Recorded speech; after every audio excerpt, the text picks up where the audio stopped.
Doctor साहेब, कृपया काहीतरी करा. यांच्या शरीरातून खूप रक्त गेलं आहे.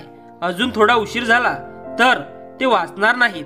वर्षा अक्षरशः रडवेल्या सुरात डॉक्टरांना विनवू लागली. पण डॉक्टर शांतपणे म्हणाले, माफ करा मॅडम, ही अपघाती केस आहे. जोपर्यंत पोलीस येत नाहीत तोपर्यंत आम्ही काहीही करू शकत नाही. आणि असं सांगून ते त्यांच्या कॅबिनमध्ये निघून गेले. त्या मोठ्या गजबजलेल्या हॉस्पिटलमध्ये वर्षा एका कोपऱ्यात उभी राहून फारच असहाय्य आणि गोंधळलेली वाटत होती. तेवढ्यात कुणीतरी तिच्या मागून आवाज दिला. मॅडम. आवाज ऐकून ती दचकली. मॅडम, तुम्ही डॉक्टर पाटील यांना संपर्क करून बघा. ते खूप चांगले आणि संवेदनशील डॉक्टर आहेत. कदाचित ते काहीतरी मदत करू शकतील. आता ते जेवणासाठी घरी गेले आहेत आणि हा त्यांचा नंबर. असं म्हणत हॉस्पिटलमधील एक कर्मचारी तिला एक चिठ्ठी देऊन निघून गेला. त्या चिठ्ठीमध्ये फक्त एक नंबर नसून वर्षाला वाटलं जसं एखाद्याचं संपूर्ण आयुष्य त्या कागदावर अवलंबून आहे. तिने क्षणाचाही विलंब न करता डॉक्टर पाटील यांना फोन लावला. डॉक्टर साहेब, कृपा करून ऐका. आमच्या गाडीला एक वयोवृद्ध गृहस्थ धडकले आहेत आणि ते गंभीर जखमी झालेत. त्यांच्या शरीरातून सतत रक्त वाहतंय. त्यांना प्रचंड त्रास होतोय. तुम्ही लवकर हॉस्पिटलमध्ये पोहोचवू शकता का? वर्षा अश्रूंच्या भरात त्यांना विनवत होती. डॉक्टर पाटील यांना ठाऊक होतं की त्यांचे हॉस्पिटलमधले सहकारी या अपघाताच्या प्रकरणाला हात लावणार नाहीत.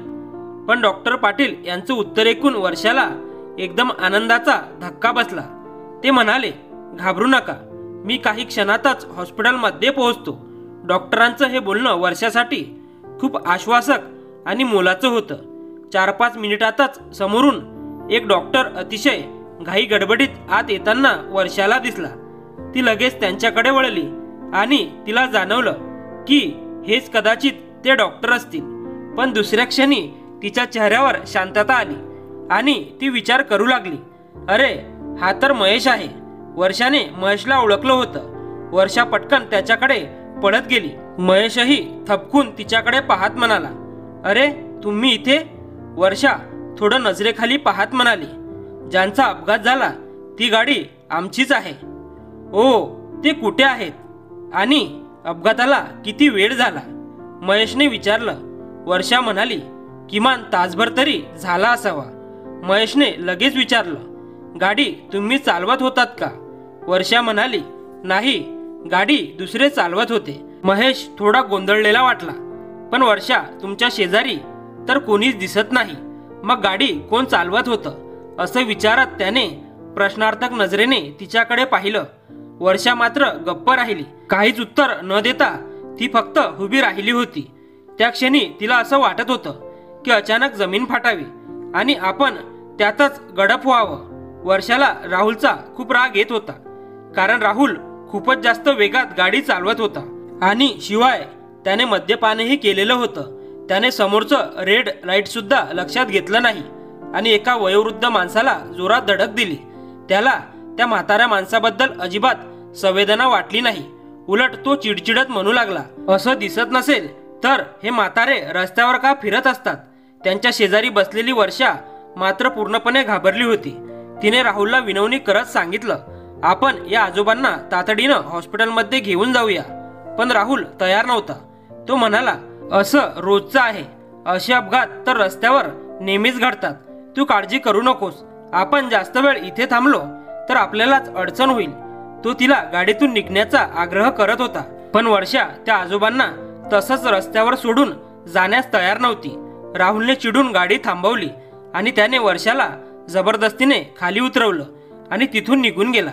राहुलचं हे रूप पाहून वर्षाच्या पायाखालची जमीनच सरकली. अचानक डॉक्टर महेश म्हणाले, यांना खरंच गंभीर जखम झाली आहे.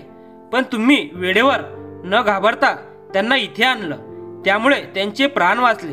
आणि मग महेशने त्यांच्यावर उपचार सुरू केले.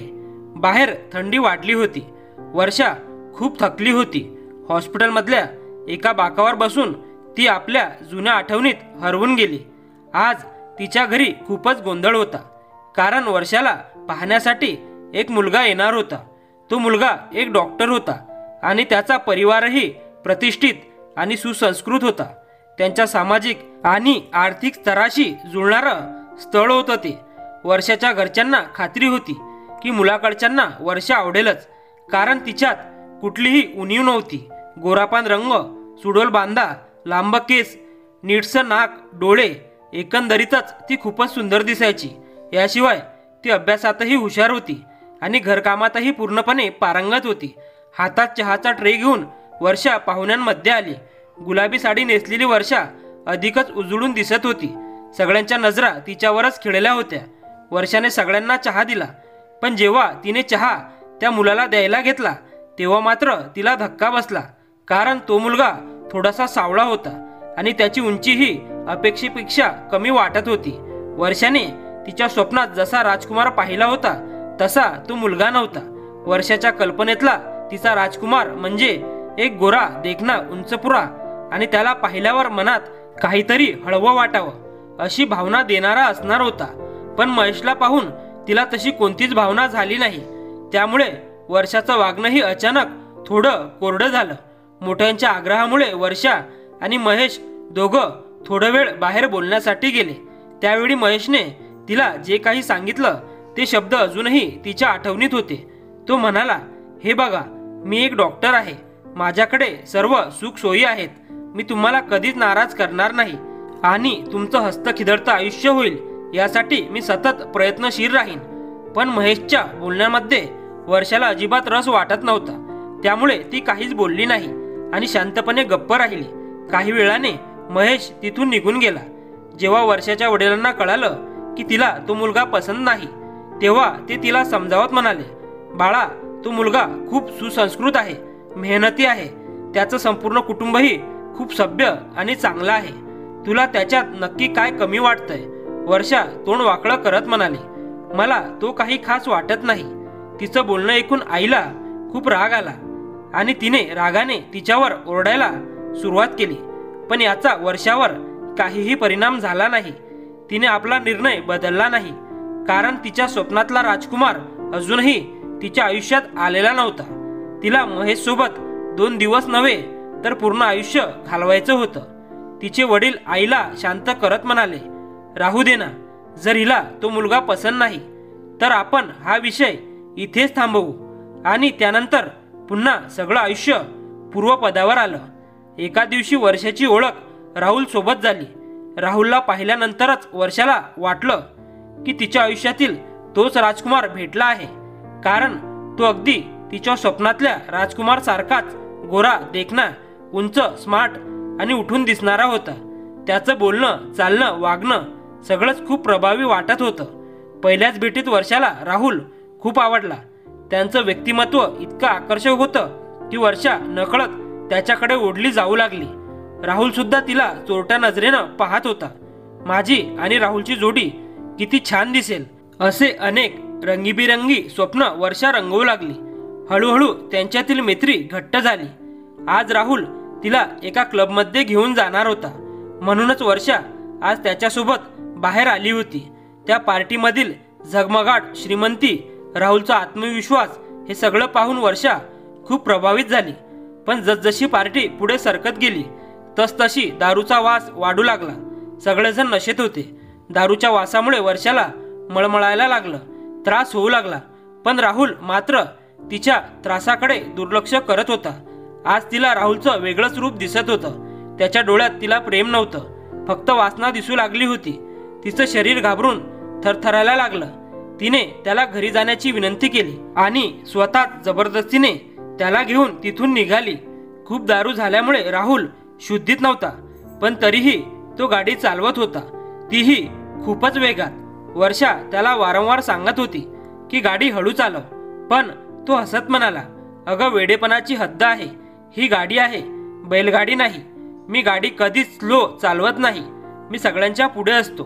हळूहळू तुला माझी सवय होईल. आणि हसत राहिला. अचानक एक म्हातारा माणूस रस्त्यात आला आणि गाडीने त्याला जोरात धडक दिली. हे सगळं आठवून वर्षाचं अंग पुन्हा थरथरू लागलं. तेवढ्यात डॉक्टर महेश तिच्या जवळ आले आणि म्हणाले, त्या आजोबांची तब्येत आता थोडी सुधारली आहे, ते बोलू शकतात. हे ऐकताच वर्षा पटकन उठली. महेश पुढे म्हणाले, मी त्यांच्या घरच्यांना फोन केला आहे, ते लवकरच येतील, तुम्ही काळजी करू नका, बाकी मी सांभाळतो. रात्र खूप झाली आहे, मी तुम्हाला घरी सोडतो. आणि महेश तिला घरी सोडून आला. त्या रात्री वर्षाला झोपच लागली नाही. तिच्या डोळ्यासमोर सारखा महेशचाच चेहरा येत होता. किती संयमाने आणि प्रेमाने तो सगळं हाताळतो, पेशंटशी इतक्या आत्मीयतेने बोलतो.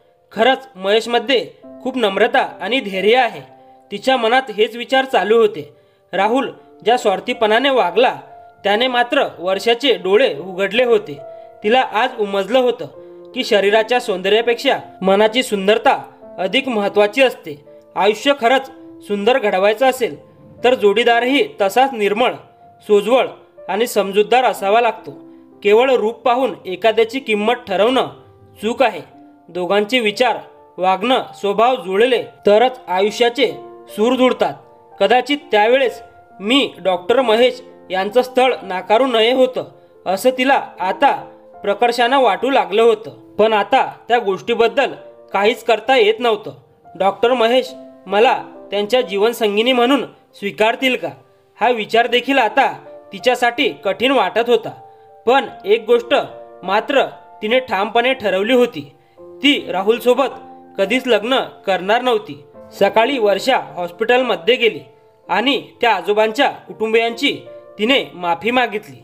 त्यांच्यावर उपचारासाठी झालेला पूर्ण खर्च तिने भरून दिला आणि निघून जाण्यासाठी वळली. तेव्हाच तिला समोरून डॉक्टर महेश येताना दिसले. ते आश्चर्याने विचारू लागले, तुम्ही इतक्या सकाळी इथे कशी काय? वर्षा म्हणाली, मी त्या आजोबांना भेटायला आले होते. जे काही तुम्ही केलं त्याला खरंच दाद द्यावी लागेल. डॉक्टर महेश तिचं कौतुक करत म्हणाले, खूप कमी लोक असतात जे आपल्या चुका स्वीकारून त्या दुरुस्त करण्याचा प्रयत्न करतात. वर्षा त्यांच्या डोळ्यात बघत म्हणाली, मी काही महिन्यापूर्वी एक मोठी चूक केली होती आणि त्यासाठी मला तुमची माफी मागायची आहे. महेश शांतपणे विचारतात, कशाबद्दल?